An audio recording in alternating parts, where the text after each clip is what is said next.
bienvenidos un día más a la consulta del Dr. Méndez. Yo soy Roberto Méndez, médico de familia y especialista en nutrición clínica y deportiva y en ciencias del deporte. Como ya sabéis, aquí hablamos sobre nutrición, sobre medicina, sobre deporte o sobre una mezcla de tantas. Como viene siendo habitual, antes de empezar el podcast, os recuerdo la Academia Nutricado, cursos de nutrición y deporte. Por un lado, Raquel Casares, la nutricionista, os hablará de la parte práctica del curso y yo soy la parte teórica y científica, como no podría ser de otra manera. Como siempre, os recomiendo entrar en la web edu.nutricado.es y echar un vistazo. El curso Comer Sano es totalmente gratuito y así veis un poco cuál es nuestra forma de grabar los cursos, como el orden y qué tipo de temas nos gusta comentar. Lo que os digo, edu.nutricado.es, echáis un vistazo a ese curso y al resto y nos vais comentando también. También está bien saber un poco de feedback. Y ya entramos al podcast de hoy.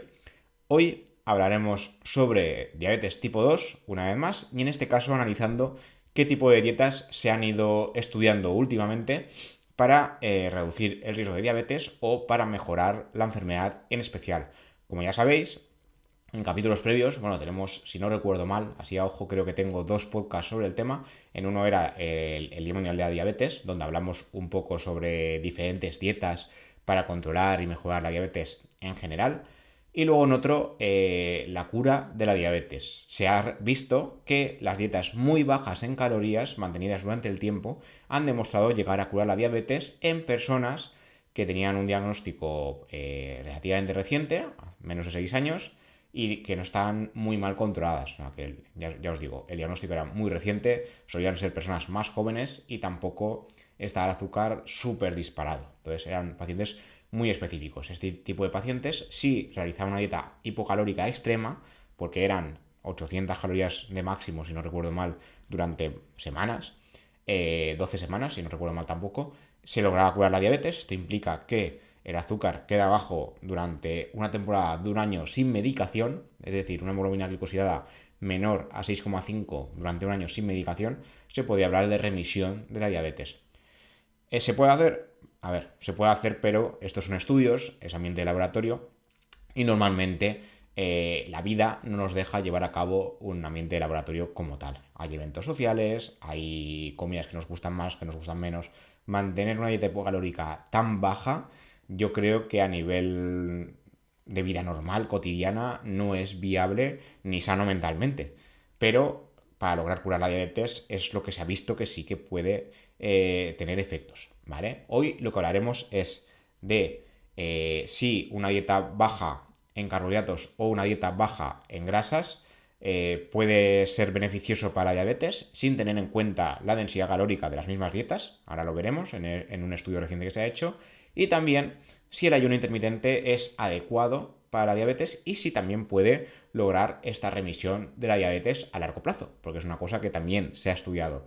Cabe destacar que el ayuno en personas sanas no ha demostrado ser mejor que la típica restricción calórica. La típica restricción implicaría que hacemos las comidas de siempre, o menos, las que queramos hacer, las típicas 3 o 5 comidas al día, y lo que hacemos es reducir calorías de cada una de las comidas con cabeza. En este caso, en muchos estudios ya se ha visto que el ayuno no es mejor, sino que el ayuno lo único que hace es restringir la comida, pero de forma temporal. Pero aquí lo que se ha visto es que el ayuno podría tener cierto beneficio en la diabetes, ¿de acuerdo? Entonces, por un lado, vamos a ver el estudio de dieta baja en grasas, dieta baja en carbohidratos frente a diabetes, y por otro, el estudio del ayuno. El primer estudio ya nos recuerda, lo recuerdo yo, porque el artículo lo escribí yo, más de 480 millones de personas en todo el mundo sufren diabetes tipo 2 y se espera que esta cifra se siga disparando con el paso de los años. Y más de la mitad de estos sufren de enfermedad de hígado graso no alcohólico, del cual hablaremos próximamente en próximos capítulos, que es una patología que puede evolucionar a una cirrosis y provocar daños irreparables en el hígado. Una cirrosis sería una cicatrización del tejido hepático y esto al final no acaba bien, ¿vale? Aumenta el riesgo de cáncer de hígado y aumenta el riesgo de mortalidad por culpa de causa hepática. Perder peso ha demostrado mejorar tanto la diabetes como el hígado graso. Además, reducir la ingesta de carbohidratos se suele ver como la mejor opción para controlar el azúcar sanguíneo, según la evidencia disponible. Con estas cosas en mente, los investigadores de la Universidad del Sur de Dinamarca han querido comparar dieta baja en carbohidratos, dieta y alta en grasas, o la apuesta, baja en grasas y alta en carbohidratos. En ambos casos no hubo restricción calórica. Cuidado con esto, que esto es importante. Y sus hallazgos se publicaron en Annals of Internal Medicine. Entonces, recordemos que una dieta baja en carbohidratos no es una dieta keto cetogénica. Tenéis también 2 podcasts sobre el tema, uno sobre la dieta cetogénica en especial y otro sobre la dieta cetogénica en deporte, porque fue el tema de mi trabajo fin de máster y me pareció interesante y me sigue pareciendo un tema muy interesante. Pero como digo, la dieta baja en carbohidratos no es una dieta keto. Una dieta keto es una dieta low, very low carb o muy baja en carbohidratos, como se suele llamar, porque solo contiene un 5% de este macronutriente. ¿Se puede llegar a cetosis de otras formas? Se puede, pero la forma habitual es reducir los carbohidratos hasta el mínimo exponente. Pero una dieta baja en carbohidratos normal ya se considera aquella con un 20-45% de calorías totales a base de carbohidratos. O sea, reducir del típico 50% al 45% ya es una dieta baja en carbohidratos. Eso para que lo tengamos en cuenta. Y en compensación se aumenta la grasa y las proteínas, ¿vale? En este caso, durante el estudio se realizó un ensayo clínico aleatorizado con 165 personas de 56 años de media y diagnóstico de diabetes tipo 2. La mayoría, 58%, eran mujeres. Se dividió en 2 grupos. Uno, dieta baja en carbohidratos, 20% de carbohidratos, 25-30 de proteínas, 50-60 de grasas. Y el otro, dieta baja en grasas, 20-30 de grasas, 20-25% de proteínas, 50-60 de carbohidratos. Como veis, no subieron astronómicamente los carbohidratos, pero sí que subieron un poco carbohidratos, un poco proteínas. A los participantes se les pidió que consumieran la misma cantidad de calorías equivalente a su gasto energético, pero sin restricción calórica. O sea, no se buscaba un déficit, sino un consumo calórico acorde a las necesidades de cada uno. También digo, esto ya es un comentario personal, esto no sale en el estudio, que si una persona que tiene diabetes se le hace consumir una dieta acorde a su gasto, en muchas ocasiones lo que veremos es que está haciendo un déficit en comparación a su dieta habitual, porque la dieta occidental campa a sus anchas en Occidente, valga la redundancia, y claro, si buscamos un gasto energético acorde a nuestro gasto normal, muchas veces lo que hacemos es reducir porque estamos comiendo de más. Eso apunte personal. Entonces, aquí lo que se hizo es que consumiesen un nivel calórico acorde a lo de cada uno. O sea, esto se calcula según el peso, la talla, etcétera, pero sin restringir. O sea, no se buscaba un déficit respecto al gasto que debíamos hacer, ¿vale?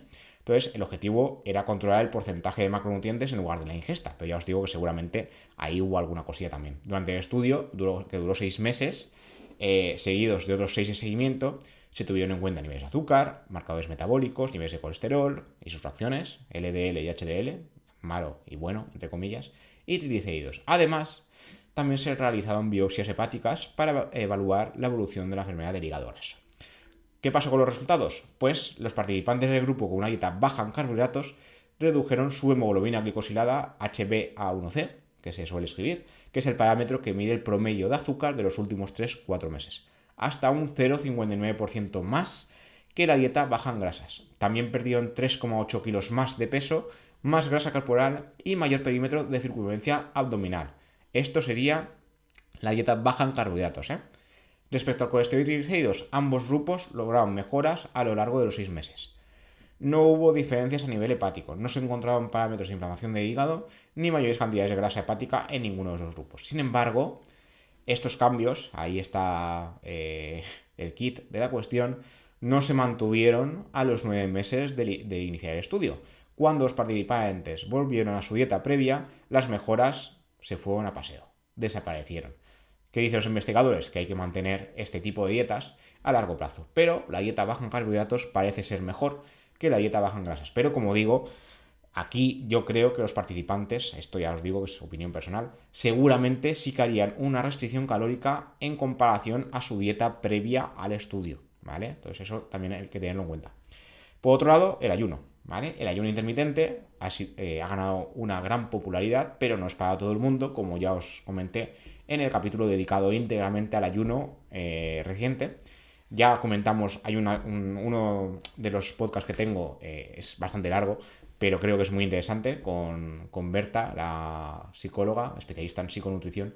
Ya nos dijo que el ayuno podía relacionarse, incluso empeorar trastornos de la conducta alimentaria, y los estudios han dado la razón a Berta, algo que ya tenemos en cuenta al principio del podcast, hace ya 2 años, y se ha visto hace poco en un estudio en Canadá que sí, que el ayuno se relaciona con muchos trastornos de la conducta alimentaria y que los han empeorado. Entonces, cuidado, porque no es un método para todo el mundo, ni es un patrón alimentario, ¿vale? Es una forma más de nutrición que si nos va bien, bien, y si no, no se hace. Y puede que caigamos en la obsesión si realicemos este tipo de técnicas. Entonces, cuidado, porque no sería la típica recomendación que yo haría en consulta a cualquier paciente que pase por la puerta, ¿vale?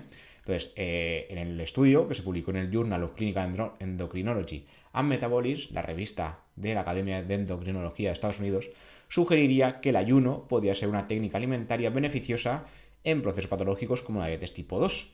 Cuidado, porque el ayuno no se debería hacer en determinados pacientes con diabetes tipo 2, véase aquellos que utilizan insulina inyectable, sobre todo la insulina llamada rápida, porque si nos inyectamos insulina sin comer, esto puede ser muy peligroso, ¿vale? Entonces, cuidado, porque este estudio fue controlado y se iba controlando evidentemente a los pacientes y qué tipo de medicación tomaban, ¿vale? Hace solo algunos años se solía ver la diabetes como un proceso crónico sin cura, y lo que se está viendo es que esto no es verdad. Sí que es verdad en diabetes tipo 1, donde los pacientes necesitan insulina siempre, pero en diabetes tipo 2, que se asocia a los malos hábitos de vida, un mal estilo de vida, sobre todo una mala dieta y falta de ejercicio, sí que hay esperanzas. Ya se ha visto, como he dicho al principio, que se puede conseguir una remisión de la diabetes mediante la dieta, una dieta muy hipocalórica, pero para lograr dicha remisión hay que mantener unos niveles de hemoglobina glicosilada en menos de 6,5 durante al menos un año tras suspender la medicación, algo que es muy complicado. De momento, dicha remisión, como decía al principio, se ha conseguido en pacientes con un diagnóstico menor a los 6 años y en los cuales hay una pérdida de peso, que esto no lo he dicho, de un 10-15% de su peso corporal de media anterior. En algunos casos, la remisión se ha logrado con dietas drásticamente hipocalóricas y en otros solo con perder ese peso. O sea, perdiendo ese peso y mantenerlo a largo plazo también nos sirve. De hecho, se ha visto en estudios, que esto nos lo había comentado, que si se mantiene esa pérdida a largo plazo, no hace falta que sean mediante dietas tan extremas, pero mantenerlo pues también se ha visto que es complicado, pero se puede curar la diabetes con esta pérdida del 10-15% de peso. En el caso del ayuno, aún existen muchas formas, muchos tipos de pérdida de peso, y lo que se ha visto es que ayuda a perder peso porque se practica una restricción temporal del alimento. Se ayuna durante un cierto número de horas y se puede comer solo durante otro cierto número de horas. En algunas ocasiones, algunos tipos de ayuno implican no superar las 600 calorías durante 2 o 3 días a la semana, que es el ayuno 5-2, donde tenemos 5 días de comer normal y 2 días de ayuno. En estos 2 días de ayuno lo que pasa es que hacemos un ayuno significativo comiendo solo 600 calorías esos 2 días que no son días consecutivos, ¿vale? Un ejemplo sería la semana de lunes a domingo y en martes y jueves hacer días de 600 calorías y ya está, ¿vale? Pero el resto de días comer mínimamente normal, acorde, como siempre, a nuestro peso, a nuestras necesidades, sin pasarse, pero sin hacer restricciones, ¿vale? En ocasiones algunos tipos de ayuno como digo, implican este extremo, pero no siempre. Este método normalmente lo que hace es restringir el tiempo. Es decir, un ejemplo ayuno 16-8 habitual. No cenamos, cenamos, no desayunamos ni almorzamos y directamente comemos. Pasamos de la cena, que suele ser a las 8, hasta la comida del día siguiente, que sería, si no calculo mal, a las 12, ¿no? ¿Vale? Tiene que pasar 16 horas de ayuno y solo comer en ventanas de 8 horas, ¿vale? Este sería el ayuno más típico. Hay otros, como el de 12-12, es decir, comer solo durante 12 horas al día y otras 12 hacer ayuno, es mucho más fácil, ¿vale? Hay otros muchos que ya os digo, tengo capítulos dedicados solo a eso que os aconsejo escuchar, ¿vale? En este estudio, que se realizó en China, se realizó una intervención dietética durante 3 meses en 36 personas con diabetes tipo 2. En el 90% de los casos se incluyeron pacientes que tomaban medicación vía oral o insulina y se logró reducir las necesidades de tomar medicamentos. Es decir, que de los 36, el 90% logró o bien dejar la medicación o al menos reducirla tras el ayuno. Y el 55% de estos lograron una revisión completa de su diabetes, llegando a suspender toda la medicación y manteniendo buenos niveles de azúcar durante el siguiente año. Esto es un estudio que realmente desafía la visión convencional y además el 65% de los participantes, o sea, de todos los participantes, el 55%, que digamos que sean unos 10 y... a ver, 13, unos 15, ¿no? 14, 15, esto lo estoy calculando a ojo, 14, 15 lograron la revisión, ¿vale? Pues de esos 14 o 15, el 65% estaban diagnosticados desde hacía 6, 11 años. O sea, nos hemos pasado por el forro el tema este de que tienen que ser un diagnóstico reciente de 6 años o menos, ¿vale? Esto con el ayuno. Y, como comentan los investigadores, esto es una buena noticia porque los medicamentos para diabetes son muy costosos y constituyen una barrera para algunos pacientes.